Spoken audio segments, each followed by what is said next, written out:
வணக்கம் பக்தி info channel நேயர்களே, நான் உங்கள் அன்பான சயின்டிஃபிக் வேதிக் அஸ்ட்ராலஜர் அஸ்ட்ரோ அரண்டி பேசுகிறேன்.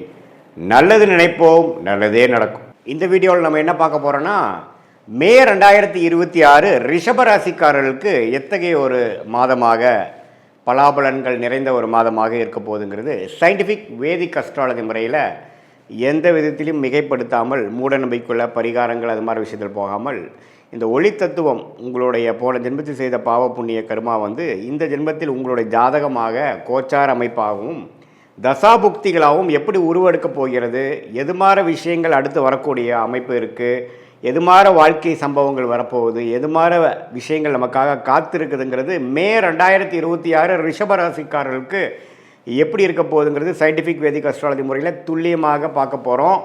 இப்போ பாருங்கள், ரிஷபராசிக்காரர்களுக்கு குரு 2ஆம் இடத்துலையே நீடித்திருக்கிறார். சனி 11ஆம் இடத்துல அருமையாக நீடித்திருக்கிறார். 10ஆம் இடத்துல ராகுவும் 4ஆம் இடத்துல கேதுவும். எந்த ஒரு மாற்றமும் மே மாதம் நடக்கப் போகிறதில்லை, எந்த ஒரு பயிற்சியும் நடக்கப் போகிறதில்லை. ஆண்டு கிரகத்தை பொறுத்த வரைக்கும் ஜூன் முதல் வாரத்தில் தான் குரு பயிற்சி ஆகுதுங்கிறது உங்களுக்கு தெரியும். மே மாதத்தில் ஒன்றும் மாற்றங்கள் இல்லை, பயிற்சிகள் கிடையாது. அதே சமயத்தில் ரிஷபராசிக்காரர்களுக்கு ஓட அதிபதி சுக்கிரன், அவர் எப்படி இருக்காருன்னு பார்த்தீங்கன்னா, சுக்கிரன் ராசிக்குள்ளேயே இருப்பது மிகவும் அருமை. மாதம் ஸ்டார்ட் ஆகும் பொழுது சுக்கிரன் ராசிக்குள்ளேயே இருக்கிறார். மாதத்தின் 3வது வாரம் 4வது வாரம் second half of the May month தான் பார்த்தீங்கன்னா 2ஆம் இடம் என்று சொல்லப்படுகிற மிதுனத்துக்கு மாறுகிறார். ஸோ ராசி அதிபதியோட சஞ்சாரம் அருமையாக இருப்பது ஒரு அருமையான விஷயம் ரிஷபராசிக்காரர்களுக்கு. அதே சமயத்தில் சூரியன் புதன் 12ஆம் இடத்தில் இருக்கிறார் முதல் 2 வாரம். அதுக்கப்புறம் செகண்ட் ஹாஃப் பார்த்தீங்கன்னா ராசிக்குள்ளேயே வருவதும் அருமை. ஸோ அதே மாதிரி செவ்வாய் 11ஆம் இடத்துலேருந்து 2வது வாரம் 3வது வாரத்துக்கு அப்புறம் செகண்ட் ஹாஃப் 11ஆம் இடத்துக்கு வருகிறார், 12ஆம் இடத்துக்கு வரார். இது எல்லாம் என்ன காட்டுது அப்படின்னா, நல்லாவே வேலை, தொழில், பணம் அது மாதிரி விஷயங்கள்லாம் கொஞ்சம் ஓரளவுக்கு பிரச்சனை இல்லாமல் இருக்குது. மனசில் கொஞ்சம் சந்தோஷம் இருக்குது. குடும்பத்தில் குதூகலம் இருக்குது. ஏன்னா சுக்கிரன் ராசிக்குள்ளே வரும்பொழுது பார்த்திங்கன்னா சுவாரஸ்யங்கள் இருக்கும். குரு வேறு 2ஆம் இடத்துலேருந்து நல்லாவே நல்ல அமைப்பில் இருக்கிறார். ஸோ கண்டிப்பாக உங்களுக்கு போன 6 மாதமாக இருந்ததோட மே மாதங்கள் சில விஷயங்கள், காதல் விஷயங்கள், குடும்பத்தில் மனைவியாக இருந்தால் கணவன், கணவனாக இருந்தால் மனைவி, எதிர்பாலத்தின் மேலே கொஞ்சம் அன்பு பாராட்டுற மாதிரி, கொஞ்சம் புரிதல் அதிகமாகிற மாதிரி, சில விஷயங்கள் நல்லது நடக்கிற மாதிரி ரிலேஷன்ஷிப் கெயின் கிடைக்கக்கூடிய அமைப்பு ரிஷபராசிக்காரர்களுக்கு உண்டு. சுக்கிரன் எந்த விதத்திலையும் பாதிக்கப்படாமல் ராசிக்குள்ளேயே ஆட்சி பலத்தோடு இருப்பது மிகவும் அருமை.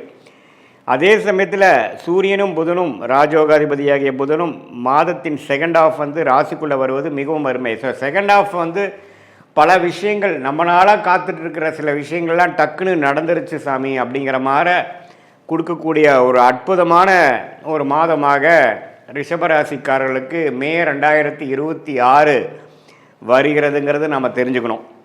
ஸோ இது ஒரு பொற்காலம்தான். ஏன்னா ராசி அதிபதி சனி பார்வை பெறாமல், ஆனால் என்ன இதில் 3ஆம் பார்வை சனி பார்வை பெறுகிறது. செவ்வாய் வேறு சனியோட சேர்ந்துருக்கு. இதில் அதனால் என்ன ஆகும்னா, கொஞ்சம் செகண்ட் ஹாஃப் ஃபஸ்ட் ஹாஃப் ஒரு சுமாராகவும், செகண்ட் ஹாஃப் இன்னுமே நல்லா இருக்கிற மாதிரியும் இருக்கும். ஸோ ஃபஸ்ட் ஹாஃபில் பார்த்திங்கன்னா சில ரிலேஷன்ஷிப் விஷயங்கள், குடுக்கல் வாங்கல் விஷயங்கள், பங்குதாரர்கள் விஷயங்கள், குடும்பம் அமைதி, அதிலெல்லாம் கொஞ்சம் பிரச்சனைகள் தீரும்.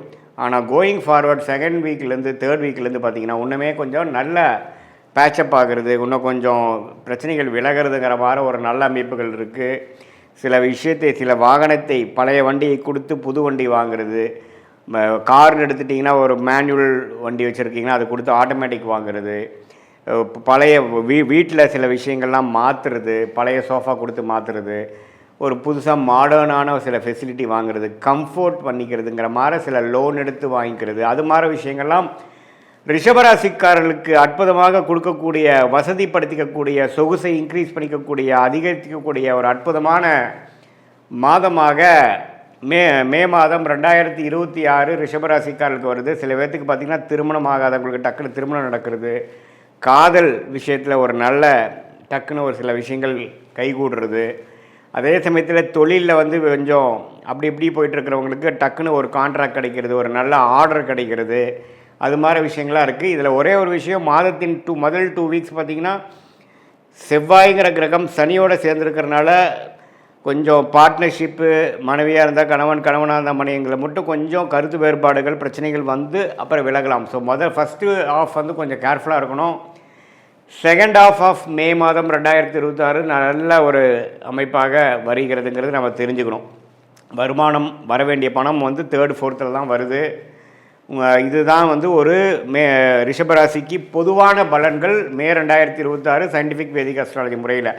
இது இன்னுமே துல்லியமாக நீங்கள் பார்க்கணும், என்ன மாதிரி தசாபுக்திகள் நடக்குது அப்படிங்கிறலாம் தெரிஞ்சு நீங்கள் பார்க்கணுன்னா உங்களுடைய பிறந்த தேதி, பிறந்த நேரம், பிறந்த ஊரை கொடுத்து உங்களுடைய ஜாதகத்தை திருக்கணித பஞ்சாங்கம் பிரகாரம் போட்டு நீங்கள் ரிஷபராசியில் ரோகிணி நட்சத்திரத்தில் பிறந்திருக்கீங்களா, கிருத்திகை நட்சத்திரத்தில் பிறந்திருக்கீங்களா, மிருகசீரிஷ நட்சத்திரத்தில் பிறந்திருக்கீங்களா, இப்போ உங்களுக்கு என்ன தசாபுக்தியை போய் கொண்டிருக்கிறது, தசநாதன் புக்திநாதன் இப்போ நம்ம பேசின கோச்சாரத்தில் எப்படி இருக்கிறார், என்ன லக்னத்தில் பிறந்திருக்கீங்க, அந்த லக்னத்துக்கு யோகமான தசைகள் போயிட்டுருக்காங்கிறதெல்லாம் சேர்த்து வைத்து இப்போ நம்ம பேசின பொது பலனையும் சேர்த்து வைத்து பார்க்கும் பொழுது இன்னுமே துல்லியமான பலன்களை எடுக்கலாம். இன்னுமே அதை வந்து நம்ம வந்து அடுத்து வரக்கூடிய ஷார்ட் டேர்ம் எப்படி இருக்குது, அடுத்து வரக்கூடிய லாங் டேர்ம் விஷயங்கள்லாம் எப்படி இருக்குது, எந்த மாதிரி விஷயத்தில் கேர்ஃபுல்லாக இருக்கணும், எந்த மாதிரி விஷயத்தை வந்து நமக்கு பிராப்தமாக இருக்குது, எந்த நேரத்தில் நமக்கு நல்ல மாற்றங்கள் உண்டு, எதை எப்போது எதிர்பார்க்கலாம் அப்படிங்கிற விஷயத்தை நம்ம தெரிந்து கொண்டேமானால் அதுக்கு தகுந்த மாதிரி வாழ்க்கையில் நம்மளுடைய எதிர்பார்ப்புகளையும் செயல்பாடுகளையும் அதுக்கு தகுந்த மாதிரி நாம் வந்து வடிவமைத்து கொண்டு அது பிரகாரம் நம்ம வாழும் பொழுது தேவையற்ற ஃப்ரஸ்ட்ரேஷன்ஸ், தேவையற்ற ரெஸ்ட்லெஸ்னஸ், தேவையற்ற அதிருப்திகள், விரக்திகள், அது மாதிரி விஷயங்கள்லாம் தவிர்த்து எது எப்போ நடக்குமோ அதை கரெக்டான நேரத்தில் கரெக்டான இதில் செஞ்சு எதையுமே நாம் அதிகமாகப்படுத்தி தேவையற்ற விரயங்கள், தேவையற்ற சமய விரயங்கள், தேவையற்ற பொருள் விரயங்களை செய்து அதுக்கப்புறம் பார்த்திங்கன்னா அடடா இது நமக்கு செட் ஆகலை அப்படின்னு தெரிஞ்சு அதுக்கப்புறம் கரெக்டான பாத்துக்கு வரும்பொழுது நமக்கு பணமும் போச்சு, டைமும் போச்சு. நம்ம ஒன்றும் 1000 வருஷம் வாழ போகிறதில்ல. நல்ல ஒரு ஆயுசு இருந்தால் ஒரு 75-80 வருஷம் வாழும் பொழுது அது நம்ம வேலை தொழிலுங்கிறது ஒரு 30-40 வருஷம்தான் நம்ம வந்து உருப்படியாக பண்ண போகிறோம். அதில் வந்து நிறைய தவறுகளும் பிரச்சனைகளும் தேவையற்ற விஷயங்களும் நாம் செய்யும் பொழுது நம்மளுடைய முயற்சியை, நம்மளுடைய வளர்ச்சியை நாமளே தடுத்து நம்மளுடைய வேகத்தை குறைக்கக்கூடிய அமைப்பாக போய்விடும்.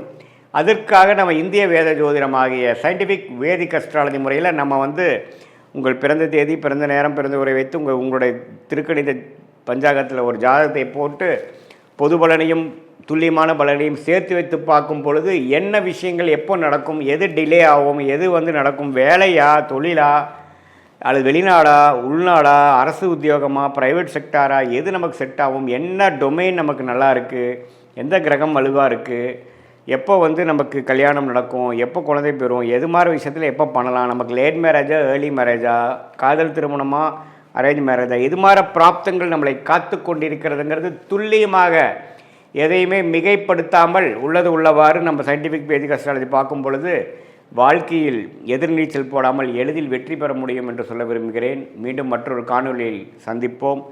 நன்றி, வணக்கம்.